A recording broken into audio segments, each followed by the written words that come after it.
Morning boys and girls, it's my second video for the week, and this one's going to focus on multiple choice comprehension. I notice when you guys are provided with just regular questions without answers, often you can come up with an answer of your own even if you're not sure if it's right. When you do multiple choice questions, sometimes there's 4 answers, sometimes as many as 5 and 6, and you have to select the right one. I want to show you a few strategies and little tips and things that adults and teachers use to try and be left with the right one. So a few weeks ago you had to watch a video on YouTube. It was called The Elves and the Shoemaker. I noticed when I went through everybody's work, people had most of it right, but usually most people were sort of making 1 or 2 mistakes. So I'm going to get straight to the story, which I have open on YouTube. I'm sure you guys remember it, The Elves and the Shoemaker. We'll just watch the first maybe minute or so, and then I'll get into the questions and show you how I answer them. And illustrated by Jim LaMarche. There once was a good shoemaker who, through a spell of bad luck, had become very poor. Finally, he had just enough leather to make one last pair of shoes. Still, it is a fine piece of leather, said his wife, as soft as butter and yet as strong as your hands. Tonight, dear wife, I will cut the leather, said the shoemaker, and the first thing in the morning I will sew the shoes. Alright, I hope that refreshed your memory a little. And the elves creep in at night and make the shoes. Alright, let's get into the questions and we'll see how I can try to hopefully help you and eliminate some of this confusion. So it says, what is the purpose of this text? So every time we write or read a different text, they have a different purpose. So our choices are A, to provide instructions on how to make shoes, to entertain or humour the reader, to persuade the audience, and to provide information about shoes. Now, I'm pretty sure this is a narrative, so I know that it's not giving me, I know it's not A. It's definitely not giving me instructions on how to make shoes, so I'll get rid of that answer. I know it's wrong. And I don't think it's trying to persuade me of anything. You know, it's not saying shoemakers are good or the elves were helpful, the old man was lazy. So I'll get rid of B as well. That leaves me with C and D. So my choices are, that leaves me with B and D. So to entertain or humour the reader, that's usually why we watch a movie. So it's a story. I'm probably going to say it's B. Let's just check D, to provide information about shoes. No, if it was that type of book, it would be telling me about wooden shoes and leather shoes and ballet shoes and running shoes. So I've eliminated the 3 wrong answers, and that's left me with the right one, which is B, to entertain or humour the reader. That's why we read stories or watch movies. Number 2, what does the word astonished mean in this story?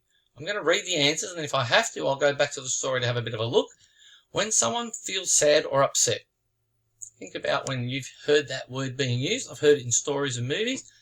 When someone feels surprised or amazed, that could be right. That feels right. When someone feels lonely or isolated, no, I think that would be being isolated, no. And D, when someone feels nervous or anxious. Okay, so out of those choices, not sad or upset, it's not lonely and isolated, which is C, and I don't think it's nervous or anxious. That's when you're sort of edgy. So that leaves me at the right answer again. It's to be surprised or amazed. So when you're astonished, I would say you'd be so surprised your mouth would be wide open. I don't need to go through the story. I'm pretty confident with that. If I really wasn't sure, I could also look up the dictionary meaning of that word, and that should help me. Number 3. What did the dandly gentleman do when he bought the first pair of shoes made by the shoemaker in the story? Okay, these ones are pretty tricky. I tried to make the answers all sound right. Let's see. So, is it A? He asked for a discount because the shoes had marks on them. I already think that's not going to be right because the shoes were brand new, so I don't think they had any marks on them. And I remember the wife saying earlier in the story that it was very good leather. So B, he asked if the shoes came in different colours. That's possible. Maybe he liked them so much he wanted to buy more. He bought 2 pairs because they fit him perfectly, or he was so happy he paid double. Now, I'm really not sure. I can't remember the story that well. So I'm going to go back to the story, and this is what I think a few of you maybe forget to do. You sort of rely on memory. Let's let it play. The next morning, okay, I'm when going the to couple skip went into ahead. the workshop, and see who comes to our shop. Of a window, and the scuttle. Okay, the elves are doing the work. And his wife. Riding boots, delicate slippers, featherlight. Something in return. A pair of stockings. The work table. The elves quietly slid, astonished to move. Then they bounced around the room. We missed him. Hang on a minute. Sorry. One evening, not long before Christmas, It's The before. news of the splendid as Here we go. before, there were the shoes Okay, let's just watch for a minute. already made. So there's the first pair. On and on it went. Whatever the shoemaker cut out in the evening was finished by the morning. Ah, sorry, it's back here, guys. My memory's bad. Here we go. It was as if they had been made just for him. He was so pleased that he had paid double. Okay, there it was. I'll try and get rid of that pause. He was so pleased that he paid double the price. So I'm going to look for my answers. Got double in there, the word double. I'm pretty sure it was... let's just check. I think it might have been B. Where were we? No, it was D. So he was so happy that he paid double the price for the shoes. Now, you could easily have picked maybe B, because he was happy, and maybe even C, but the best way to know is not to rely on your memory.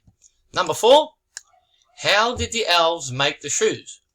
Okay, this one looks tricky. These all look right. So I know they used some of these things. Some of them probably weren't in the story. I'll go for exactly what the story says here. So stitch, sew, and hammer. That sounds like it could be right. That's how you'd make shoes. Stitch, sew, and glue. Now, I know you can use glue to glue on some soles and things, but not in this story. I don't remember that. Cut, stitch, and sew. That looks right as well. So I'm tossing up between A and C right now. I've got a 50-50. Stitch, glue, and hammer. I don't think there was any gluing. So again, I'm going to go back to the story. Let's have a quick look. And we'll go to where the elves are making the shoes. Here we go. We're not lacking for these. Whatever the shoemaker... Christmas. As the night they lit a small lamp Okay, here we in the go. hall. They hid behind their coats and they waited. Let's see what As they the do. clock struck midnight, they heard the creak of a window. I think it and might the be scuttle stitch, sew, and hammer. Let's see. peeking out from behind the coats. They saw 2 shod, and they wore only raggedy sacks for warmth. Elves! The shoemaker's wife whispered. The tiny elves tiptoed across the room and climbed up onto the table. Then, humming and whistling, they began to stitch and sew and hammer.